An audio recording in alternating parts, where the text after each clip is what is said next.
someone you know die in a hot air balloon crash? Me neither. But hey, have you ever been lying in bed trying to fall asleep and an unpleasant thought pops into your head, and then another, and suddenly you're having a panic attack and it feels like you'll be stuck there forever? Me neither. What a world we got this time, huh? Waterfalls, giraffes, murder, flowers, all on one planet. And it's home to everyone, which sucks because that makes us all roommates. And who wants to live with roommates? What are we, 19? But too bad. In this case, nobody asked us, just like nobody asked the others about us. Whether you like it or not, this is the home we have. And unfortunately, it's very, very dark. And no one wants to live in a dark home. And tons of things are happening in it at once, every second. At this very moment, somewhere in the world, someone is almost grabbing a toy in one of those machines that's hard to grab toys in, and flying in a dream, and jumping off a bridge, and loads of other things at the same time, all which affect our home without us doing anything. And the more darkness grows in our home, the more it grows in those who live here, and vice versa. And this causes lots of frustration and fear, which adds even more darkness. All this makes us throw up our hands, if we have hands, and say, what difference do I make anyway? But that's only half true, because while we have a microscopic effect on everyone, we can completely change the lives of a few. For instance, the ones who hid people in the Holocaust, putting themselves and their families in danger, didn't really change the Holocaust, but they sure as heck changed the lives of the people they saved. And what a lot of light they added to our home. And thanks to them for that. And it's not really our fault that we're like this. We got kind of a crappy system that thinks it's protecting us by making us always think things are not good. And all the not good piles up like trash, and all the trash piles up like trash, which is not good. By the way, have you ever stood over a dying ant and wondered if it's better to kill it or leave it to die? On one hand, you don't want to play God, but on the other, of course you want to play God. And then you realize you're only considering killing it because it makes you uncomfortable seeing it like that, and not because you actually care about it? Yeah, me neither. And right now, somewhere in the world, there's an old man sitting there ranting. And in general, he's someone who rants and complains. And this isn't by chance. He's been practicing for years, and now he's a master downer. And he's polluting our home energetically. And it's rare, but somewhere in the world, there's an old man smiling and radiant. And he makes us think old age might not be so bad. But this didn't happen all at once. He didn't suddenly become a sweetheart. He worked and is still working hard to find the good and put out love instead of judgment. Even though it's so easy to judge.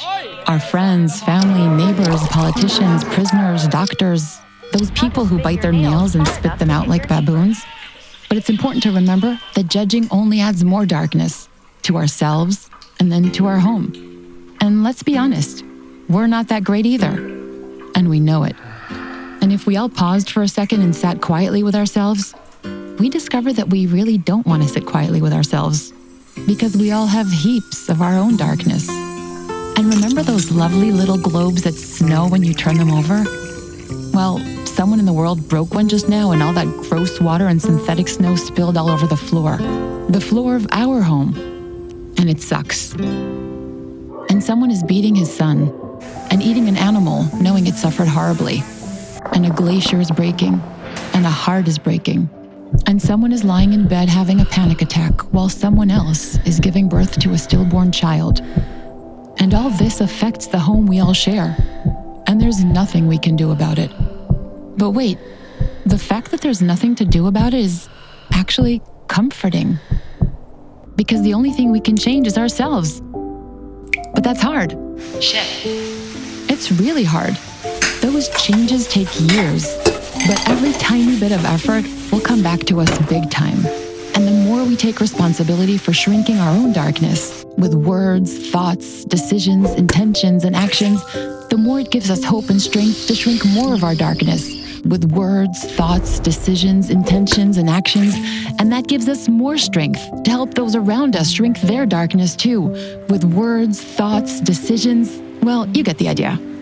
And there's nothing more wonderful in the whole universe. And right now, someone in the world is giving the kind of hug that comes from the heart, and saying sorry, and helping a ladybug, and giving thanks that he can walk, And at some point, if things go according to plan, we'll reach a day when we can't walk anymore. And then we'll regret not appreciating it and being grateful when we could. And gratitude is so beautiful and bright because it means consciously choosing what we have, even if it's just for a moment.